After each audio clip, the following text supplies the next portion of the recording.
So I've been playing the ukulele for about 4 years now. So I won't hesitate no more, no more.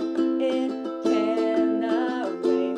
I'm sure there's no need to complicate our time. It's sure this is our fate. I'm yours. I believe. Actually, the purchasing of said ukulele is a funny story in which I was at a band camp and I saw that they had ukuleles available to be able to buy for $50, and I thought, that would be interesting. Now, my parents, in my account for the band camp, they put in an amount of money so that I could buy food or whatever I wanted, or I could pay for my instrument to be fixed in case it broke.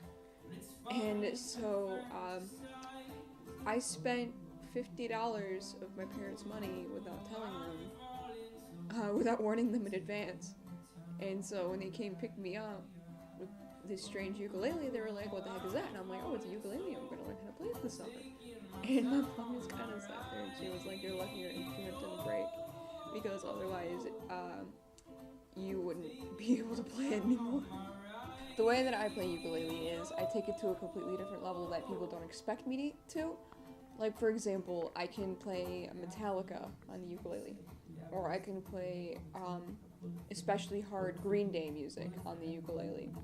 What I can do with it is just unique and different, and definitely not what you would expect, especially with the fact that since I have an electric ukulele, what I can do with that is I can put it into an amp and I can make it sound either like a very ukulele sound or a guitar out with that thing if I want.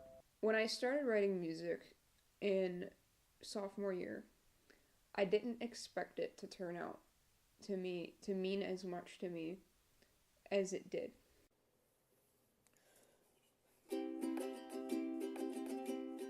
As you can see here, this is me in 2016 singing a song that I wrote. The very first song that I wrote, and yeah, I know, it's not so good and you can't hear me that well, but definitely it is different than what you would hear me play and write today in every way possible. Going into that summer, I found out that I was going to an Imagine Dragons concert with my best friend, and my world literally just changed.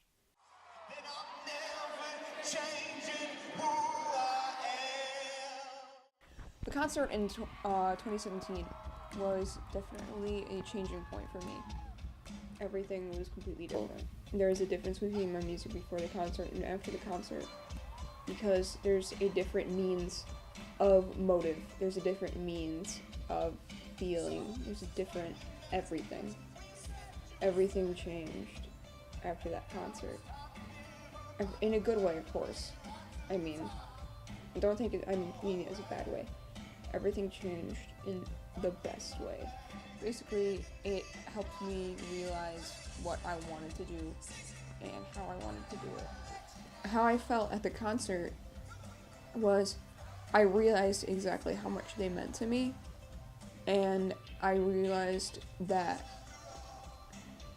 exactly how it felt, because when I was there, I didn't feel alone. I felt like so amazing, and I felt like there was everyone that could understand what I was feeling and what I was going through, what I could go through, what I have gone through.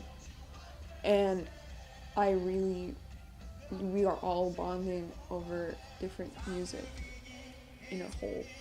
And even the singer, one of my biggest heroes of all time, Dan Reynolds, he understands what it's like, and he knows, and through his music, it has changed me as a person. And I sat there at the concert and I thought, wow, this is what I want to do. I want to make someone feel like I did at that concert that night.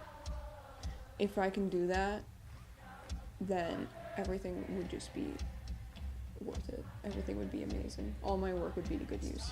So after the concert, I kind of started going to work. I started working more on writing my own music, although I had been writing my own music for a while at that point, I decided that I was going to make more and start working more on it, getting more serious, etc., etc., etc.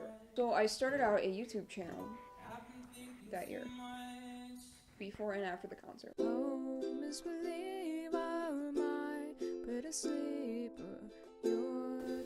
And I started making stuff, like I made covers. For example, I wrote a 21 Pilots mashup that I put up on the YouTube. I was definitely growing as a musician over that year, and it was definitely different than the previous year. I was taking music a lot more seriously that year, especially since I was in a music theory class, and I was learning a lot more about music than I had the previous year. And every year, I suppose, I've been learning more and more and more about music, and making music, writing music, how music works, etc., etc. And it's made me a lot better of a musician and a lot better of a person in general. That year, I actually started recording my own music. But that's all a lot of the stuff that I made that year has actually been deleted off GarageBand. However, the stuff that didn't get deleted was actually saved. It was 3 or 4 different songs that I had written ever since I started writing music, and I had recorded like instrumentals and vocals for, and it was great, you know. I felt very proud of it at the time, but I'd forgotten about it. And recently, about March-ish, I put out my first EP entitled Riverwalks. This EP included 3 or 4 different songs that I had mentioned before, the original songs that I had saved, and also a demo version of a song that I had written, also entitled Riverwalks, which was the namesake of the EP. Recently, I also put out the full version of the song Riverwalks. When I started playing ukulele 4 years ago, I did not expect to be where I am today in any way, shape, or form. I didn't expect to be writing music. I didn't expect to be such in love with this instrument that I have. I didn't expect to have taken music in the way that I have. I wouldn't have expected to have fallen in love with the craft, or taking it the way that I have been over the years. I wouldn't have expected to be posting on YouTube my own original songs. I wouldn't have expected the way that people have received it. Wouldn't have expected any of the way my friends have received it. I wouldn't have expected a single thing. And honestly, it's just the fun of it, isn't it?